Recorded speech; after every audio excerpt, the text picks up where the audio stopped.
This is Soul Signal, where the soul comes to rest.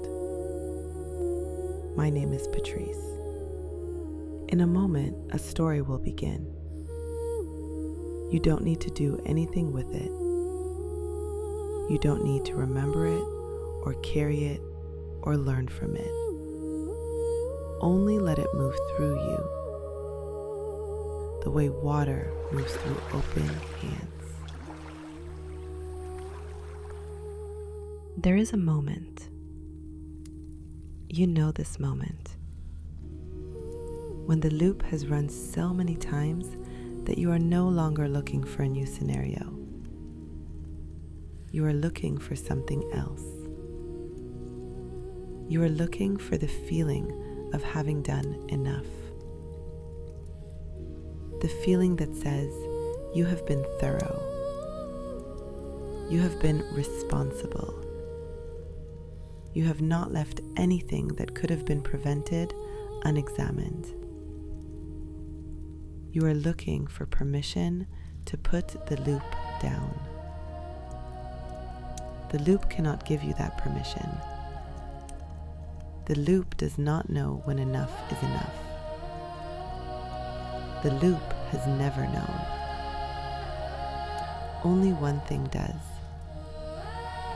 The thing that was already in the room. The stillness that was here before the first scenario began. The presence that is not impressed by thoroughness and is not frightened by incompleteness and simply is. You have been carrying what was never yours to carry. Tonight you can set it down.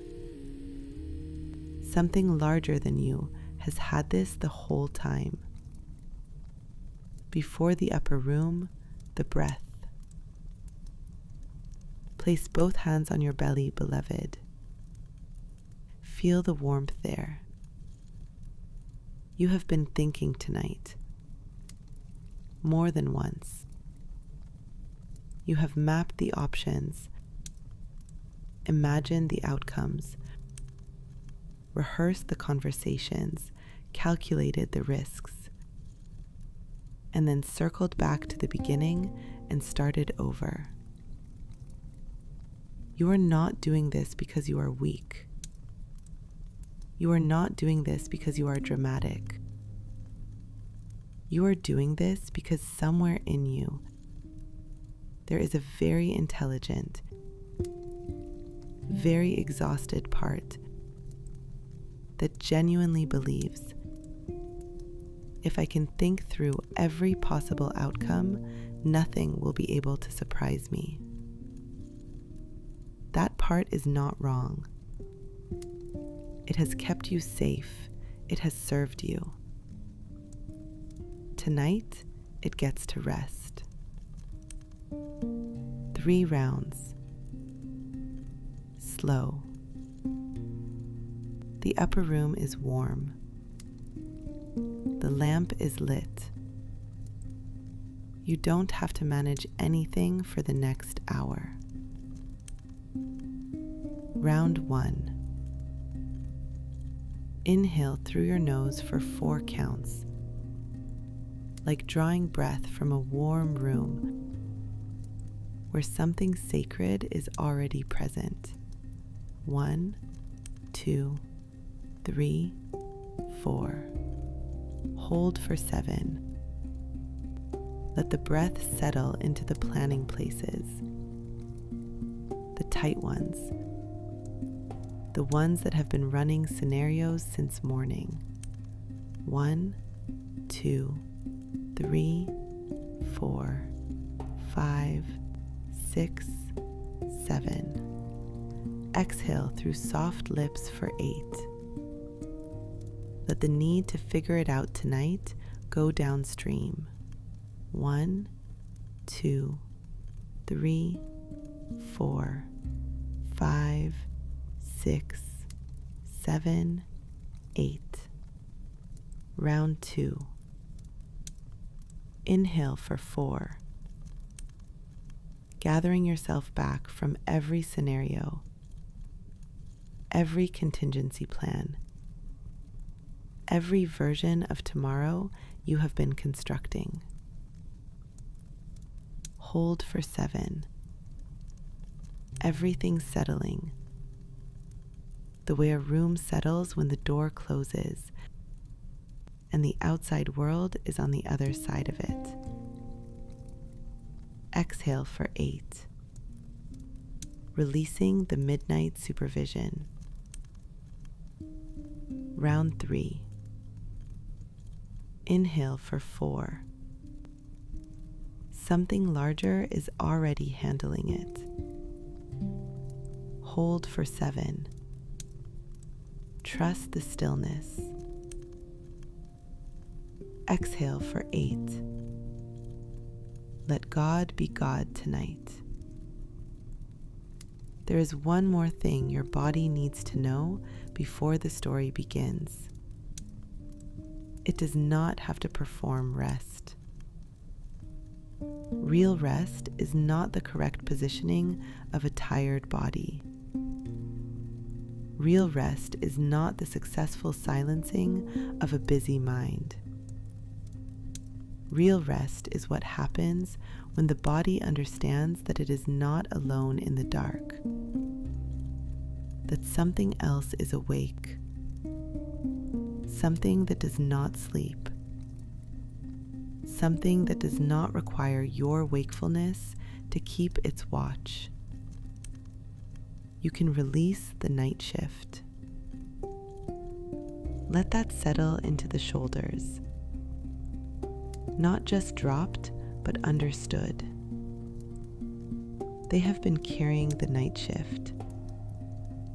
They can release it now. The chest. Not just open, but trusting. The breath will continue without supervision. The hands. Open. Not gripping. Not managing. Just receiving the weight of what you are being held by. Now let your breathing return to its own rhythm. No count. No direction. Feel the bed beneath you. Warm stone beneath an oil lamp. Solid. Unchanged by anything you could not control tonight. Your jaw can release. Your throat. Your shoulders. They have been carrying the planning. They can set it down. Your hips heavy and wide. Let the heaviness mean something good. Your body is not fighting you tonight. It has been waiting for you to stop supervising it long enough to rest. The chest. Breathing on its own. You do not have to assist it. You do not have to monitor it. It knows how. It has always known how. The belly. Soft now. The bracing you have been holding there. The particular tightness of a body expecting impact. It can release. The impact you have been bracing for is not coming tonight. Tonight is only this. The weight of a body being held by something solid enough to bear what you are. Your hands open. Your feet resting. In this room, this warm, lamplit, city sounds below room, something is already handling what you have been trying to handle. It has been handling it all along. If it feels right, let these words move through you the way lamplight moves through a warm room. Steady, not asking anything of the walls, just present. God who is already handling it. God who does not require my midnight supervision. God who was working while I was running scenarios. Teach me tonight the better part, where I have been Martha, distracted with much serving, troubled about many things. Bring me to the feet of what actually holds me, where I have believed that enough planning produces safety. Remind me that safety is not a product of my thinking. It is a product of your presence. Tonight, I do not ask for answers. I ask only to sit still at the feet of what is larger than my worry. And so I set it down. And so it is held. Tonight I choose the better part, not the easier part, the better one, the sitting, the staying, the open hands. And so I rest in what was already handling it, in what needs nothing from me tonight but this: to be here, still, held. The house was full that night, not uncomfortably full, warmly. The particular fullness of a house that has been open to something important and is doing its best to be equal to the occasion.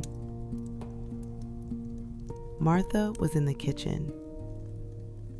She had been in the kitchen for hours, not because she was forced, because this was what she knew how to do when something mattered. She made it ready. She prepared. She ensured that every detail had been considered and every contingency addressed, and every possible gap between what was needed and what was available had been filled by her hands. This was not a small thing. This was love, expressed in the only language she had been given for it. You know this language, don't you, beloved? The language of preparation, of making ready, of filling the gaps between what is needed and what exists with your own labor, your own forethought, your own willingness to think 10 steps ahead so that nothing falls through. It is love. It has always been love. She had been in the kitchen for hours, not because no one had offered to help. Someone had offered.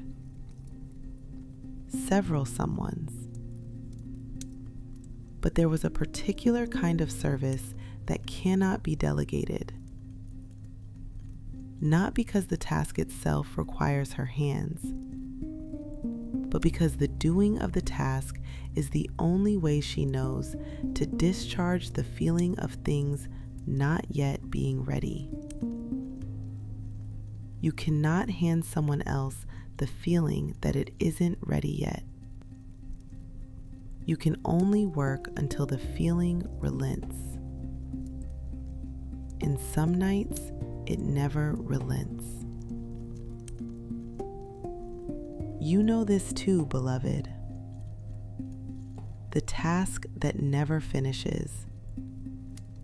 Not because the task is impossible, but because the task is not the real task. The real task is the feeling underneath. If I can get everything ready, I will be able to stop being afraid. The real task cannot be completed in a kitchen. It cannot be completed at a desk or in the Notes app on your phone at 2 a.m. It can only be completed in the other room. The room with the open hands. The room where something larger has come to sit with you. But tonight, I want to take you to the other room. Mary was in the other room, seated, still, at the feet of the one who had come. She was not doing nothing. This is the misreading. The assumption that sitting is the absence of work, that presence is passive, that the woman not moving is the woman not contributing. She was doing something that required everything she had. She was staying. You are not the loop, divine soul. You are the one who can choose to sit while the loop runs in the other room.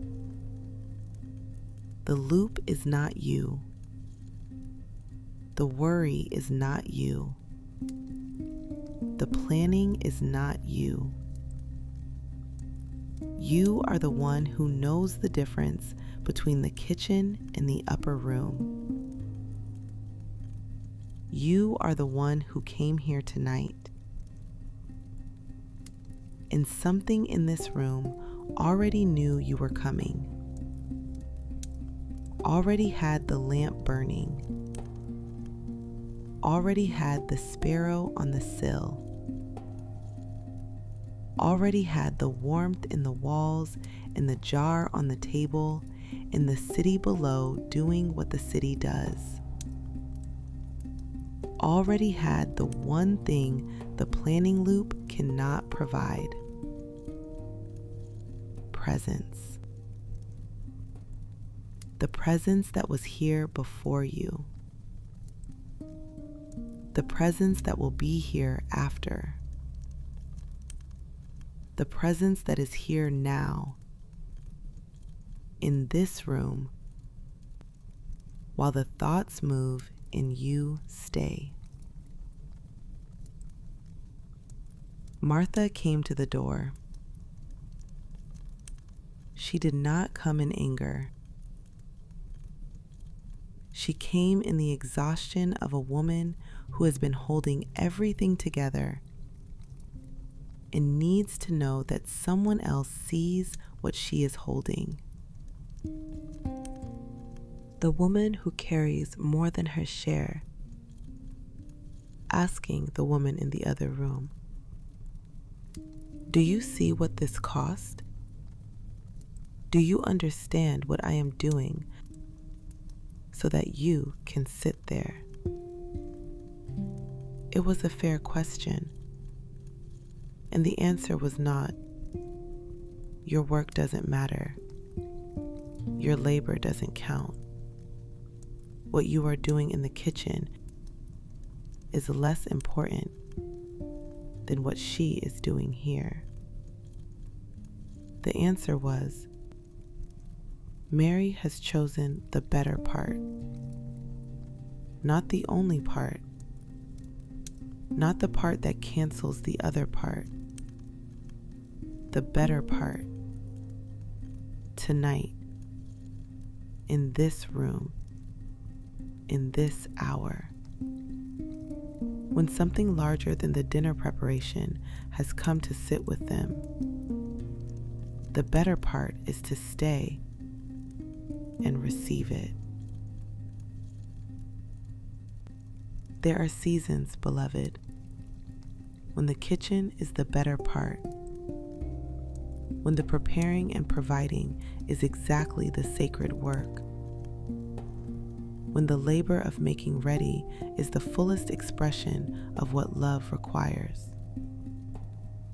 This is not that season for you. This season, this midnight, this particular night, when the scenario running has completed its fourth loop and arrived at the same place it always arrives, the better part is the sitting. Here is what the sitting looks like. Not peaceful, not resolved, not the serene expression of a woman who has found her center and is resting there undisturbed. It looks like a woman who chose a room and is staying in it while everything in her wants to go check on something, while the sound of productivity filters through from the other side of the wall, while the reasonable argument for being more useful somewhere else arrives and departs and arrives again. The sitting looks like choosing, over and over, in the same breath, not once and then done, but continuously, the way the lamp burns, not by a single act of lighting, but by the ongoing consumption of everything it was given. This is what you are being asked to do tonight, beloved.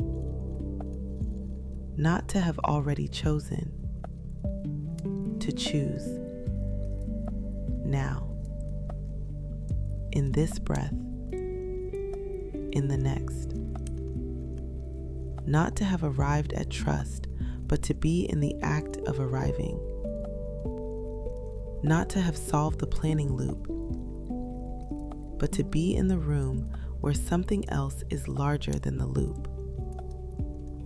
To choose the better part, not once as an achievement, but now continuously as the work. The setting down of the management, the willingness to be in the room with something larger without immediately trying to figure out what it needs from you. Mary held the jar. She had brought it with her. Alabaster, smooth and cool. The kind of jar that holds something too valuable to open carelessly, too important to use before the right moment. She had been saving it, not for a specific occasion, for the occasion she could not yet name, the moment she would know when it arrived. She had been carrying it for a long time, the weight of what she had been saving, the heaviness of a gift not yet given, the particular fatigue of a woman who has something precious and has been afraid that no moment would ever be worthy of it. She had been carrying it so long, the weight had become ordinary. The way a woman learns to carry what she has carried long enough. Not without effort, but without noticing the effort anymore. The jar had become part of how she moved, part of how she held herself. The slight forward lean of someone compensating for something heavy they have stopped naming. She had told herself many things about the jar. That she was protecting it. That she was being wise. That the right moment was simply not yet here. She had not told herself what was also true. That she was afraid it would not be enough. That she would pour it and the moment would not receive it. That she would give what she had saved and find she had misjudged the occasion. Better to keep it sealed. Better to keep it whole. Better to remain the woman who has not yet risked the gift than to become the woman whose gift was refused. You have something like this, beloved. Not necessarily a jar, but something you have been saving for the right time, the right season, the moment when you will finally know it is safe to open it. The trust you have been withholding until God proves sufficient. The surrender you have been saving for when you have run out of options. The rest you have been postponing until the plan is complete. The jar, heavy in your lap, not yet opened. The gift not yet given. You know what it would feel like to open it. You have imagined it. In the daylight, in the honest moments, you have let yourself feel what it would be like to trust before the proof arrived, to surrender before the plan was complete, to rest, not because you earned it, not because everything was handled, but because you finally agreed to let something larger handle what you cannot. You know what that would feel like. It feels like this. What you are doing right now. Lying here in the dark with the jar in your hands and the thoughts still moving and God already in the room. This is the jar opening. You may not feel it. It is happening anyway.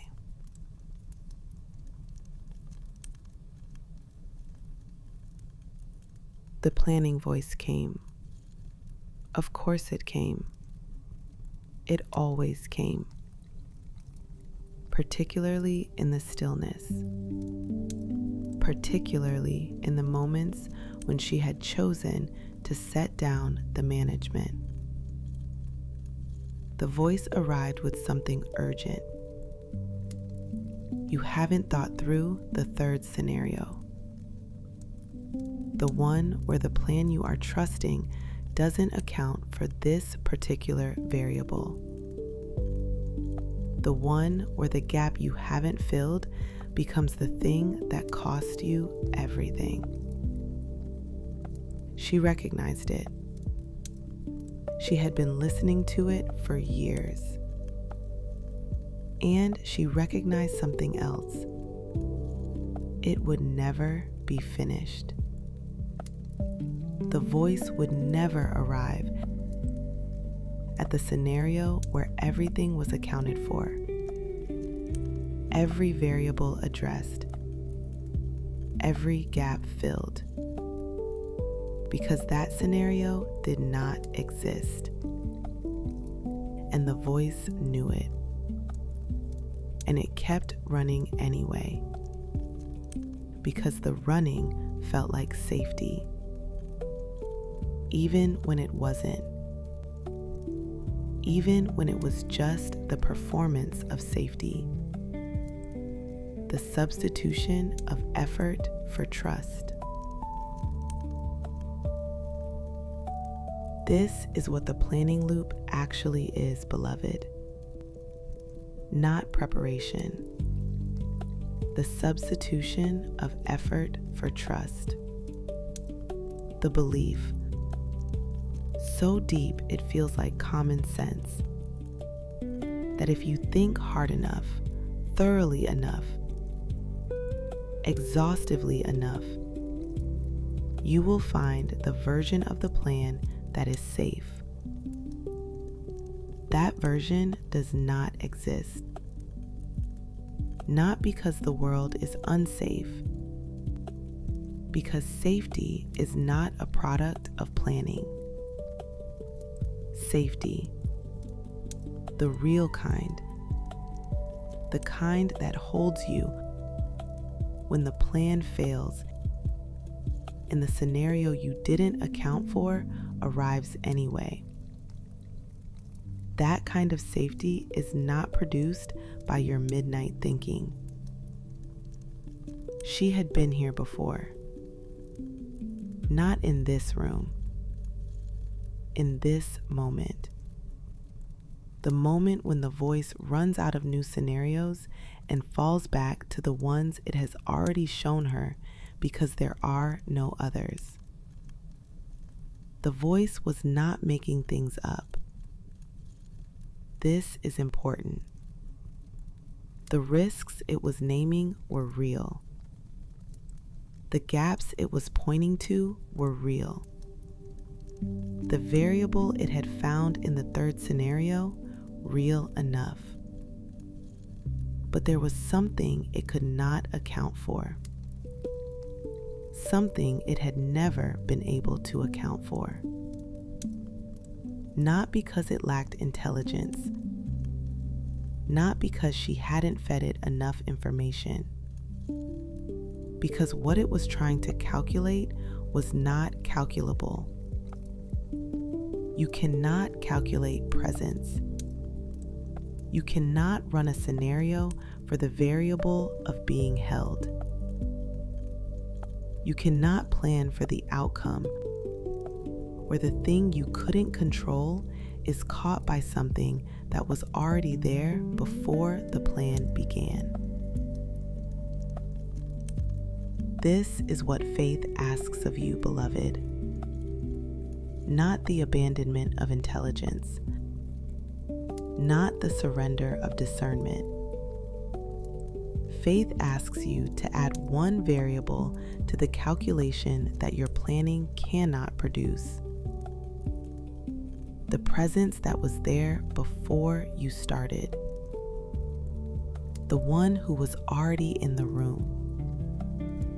The one running the scenario you cannot run because it requires a vantage point you do not have from inside your own midnight. You do not have to stop thinking. You only have to stop believing that your thinking is the thing standing between you and falling. It is not. Something else is standing there. Something that does not require your midnight supervision to hold its position. It is the nature of the one who was already in the room before the planning began. This is not the moment to figure it out. This is the moment to sit with what already knows. Mary let the voice pass, not by arguing with it, not by telling it to be quiet, by letting it move through the room the way the city sounds moved through the room. Present, real, and not requiring her response to keep moving. The thoughts can move. She can stay. On the windowsill, the sparrow had not moved. It sat in the lamplight in the exact stillness of something that had decided that this was the right place, and this was the right hour, and nothing that moved through the room, no voice, no urgency, no reasonable argument for being somewhere more useful was going to change that. It had chosen the better part too, in its small and specific way. A sparrow at rest in the dark, when every instinct said it is not safe to be still. And still. The room had changed. Not dramatically. Just the particular way a room changes when the urgency leaves it. The same walls, the same lamp, the same sound of the city below. But the quality of the air was different, softer, as if the room had exhaled. The voice had passed through. She had not stopped it. She had not argued it down. She had not figured out the third scenario it was worried about. She had let it move, and she had stayed. She did not feel triumphant. This too is important. The stories would have you believe that trust is followed by peace. That the moment you choose to stop managing, a warmth descends, and the room changes, and you feel the presence of God the way you feel sun through glass. Sometimes. But more often, the planning voice is still there. Quieter. Farther from the center. Still audible from the edges of the room. Not gone. Just not in charge. She had chosen the better part, and she still felt the weight of the jar. She had chosen the better part, and she was still aware of the scenario she hadn't resolved. And the sitting was still the right choice. Because the peace the story promises is not the peace of having nothing to worry about. It is the peace that passes understanding. The kind that exists not in the absence of the worry, but inside the same room with it, held by something larger than the worry can touch. The peace you are looking for tonight, beloved, is not on the other side of the resolve plan. It is here, in this room, in the same breath as the unresolved, in the hand that is gripping the jar, but beginning slowly to open. She closed her eyes, not in defeat, in decision. The particular closing of eyes that is not retreat, but arrival. The moment when you stop watching for what might be coming and begin to inhabit what is already here. The lamp still burning, the jar still held, the sparrow still on the sill, the city still below, and her here, in the room, having chosen, still choosing. And something about the staying had changed the room. The jar was still in her hands. She had not broken it. She had not poured it.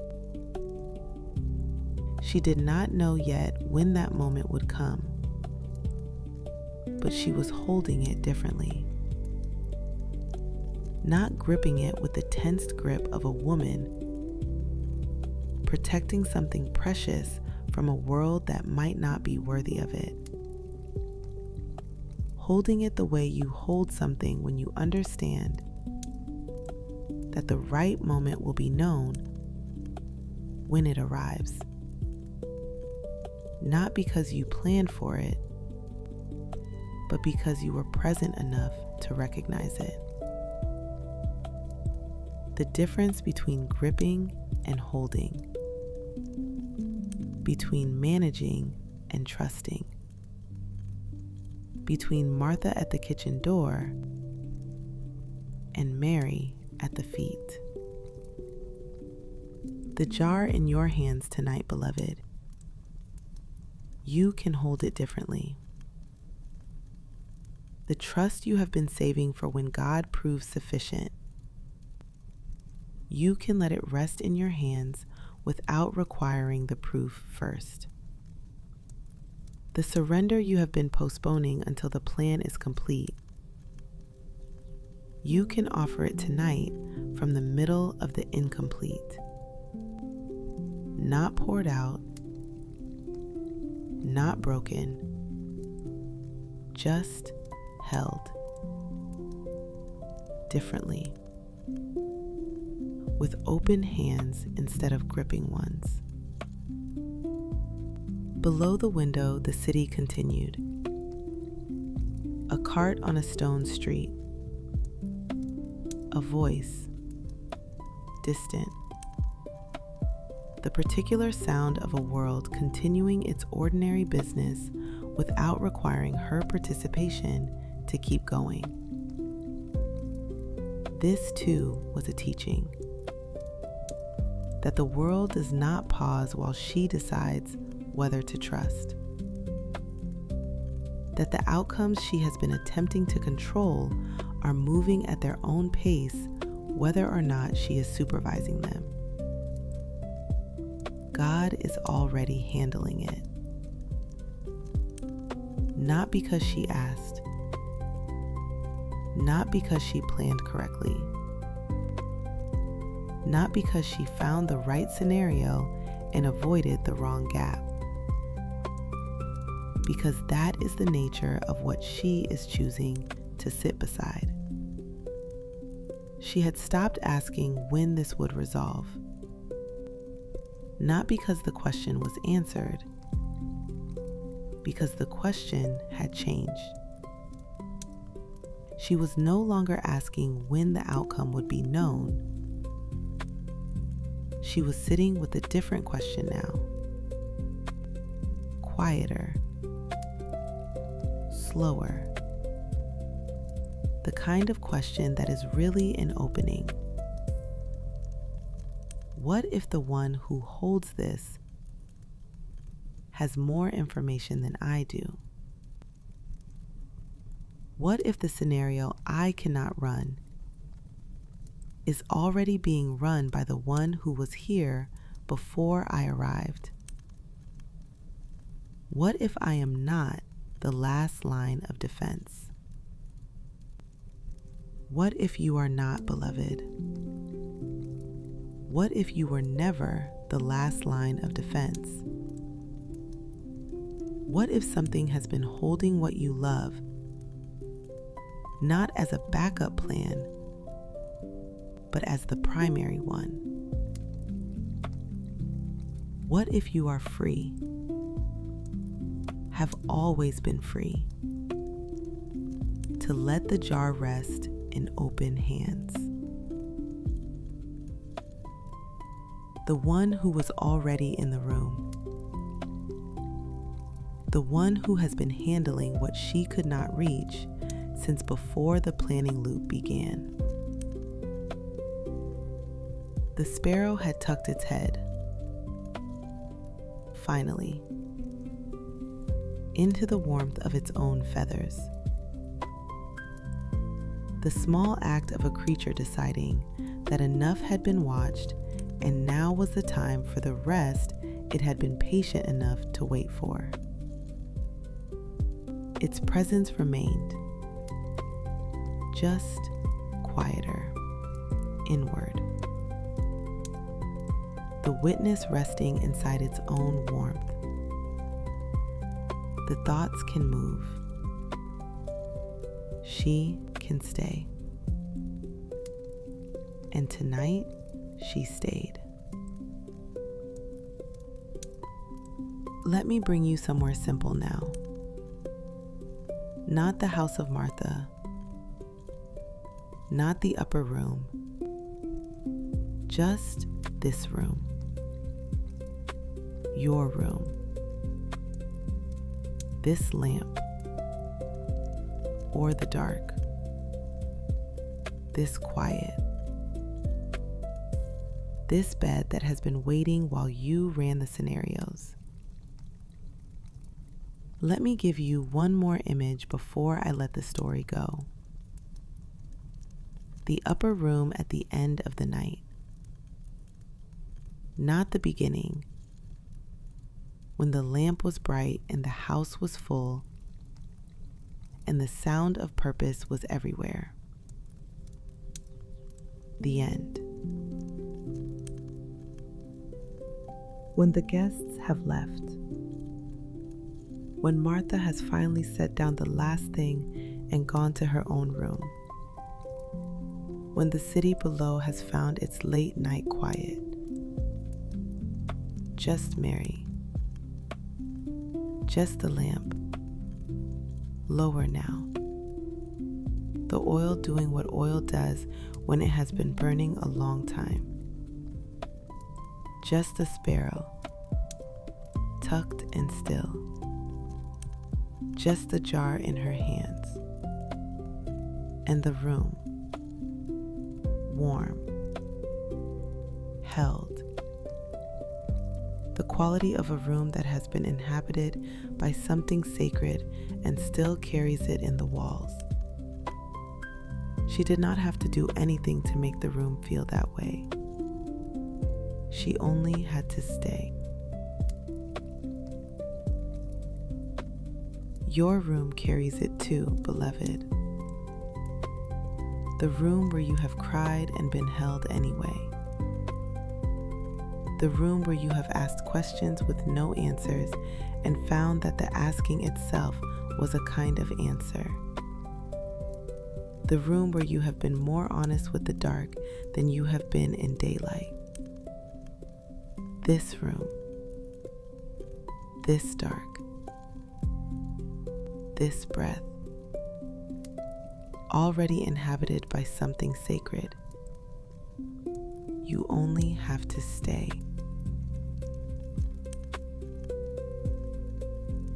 The jar is in your hands, beloved. You know what it holds. The trust you have been saving. The surrender you have been postponing. The rest you have been refusing until the plan was complete. You don't have to open it tonight. You only have to hold it differently. With open hands. Not gripping. Not protecting it from a world that might not be worthy. Just holding. In the presence of the one who was already in the room.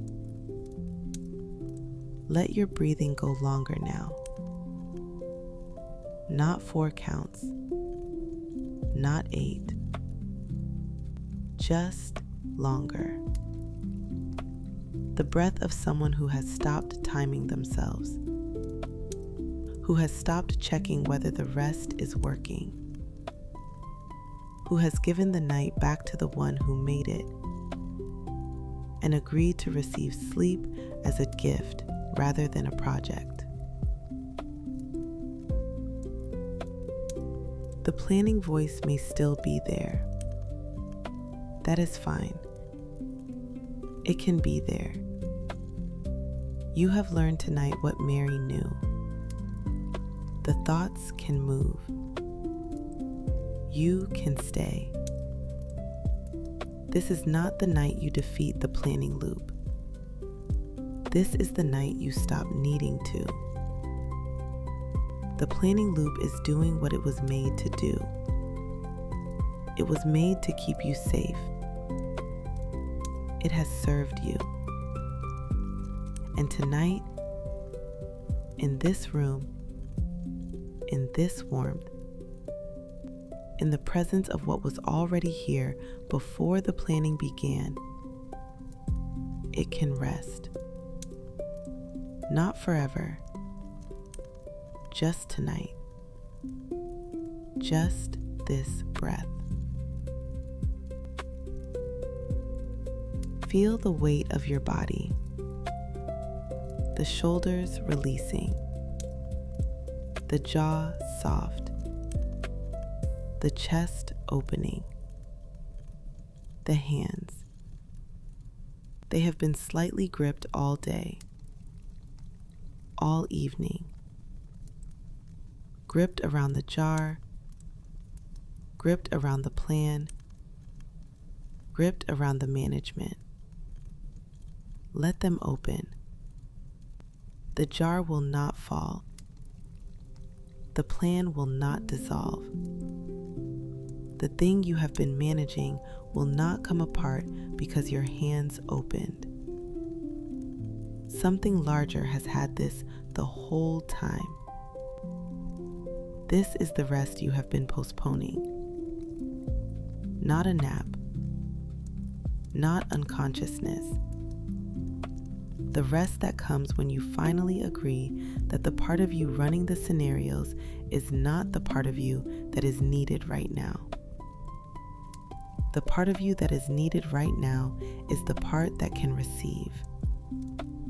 The part that remembers what the body is for when it is not in service. Warmth. Weight. The particular goodness of a body being held by something solid that does not ask anything of it. Let the goodness in, not as instruction, as permission. The goodness of this moment, this dark, this quiet, this body that has carried you all day and is still here. You are allowed to receive it. You are allowed to let tonight be good, even with the unresolved, even with the jar, even with the plan that is not yet complete. Tonight is allowed to be good.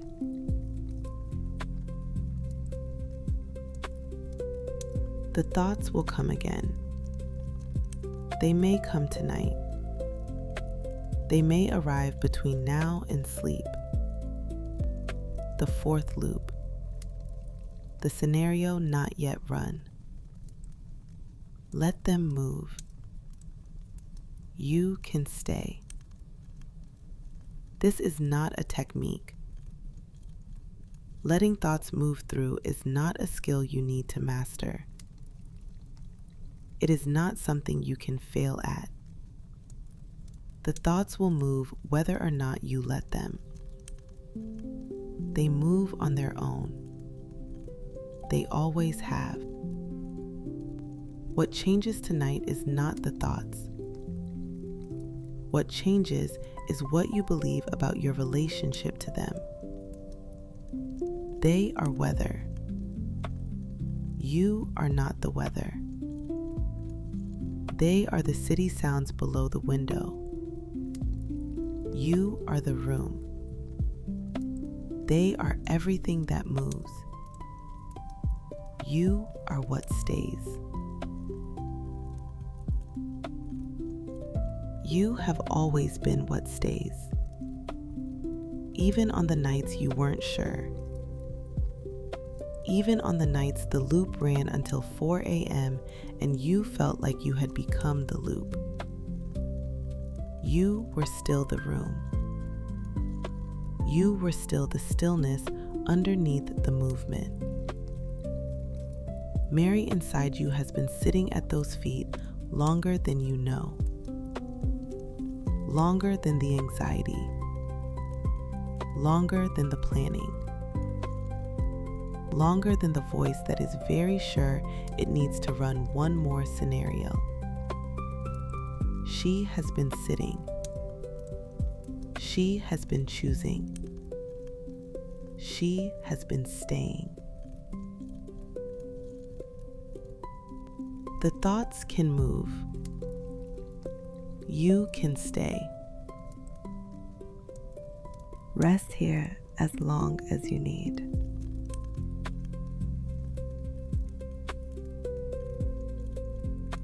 The story has done its work. You don't have to hold it. You can let it go the way you let a breath go, completely, without watching where it goes. Soul Signal will be here when you return. There are more stories waiting, more nights like this one. Until then, may you dream in light. May you wake in grace. And may you always know you are the signal.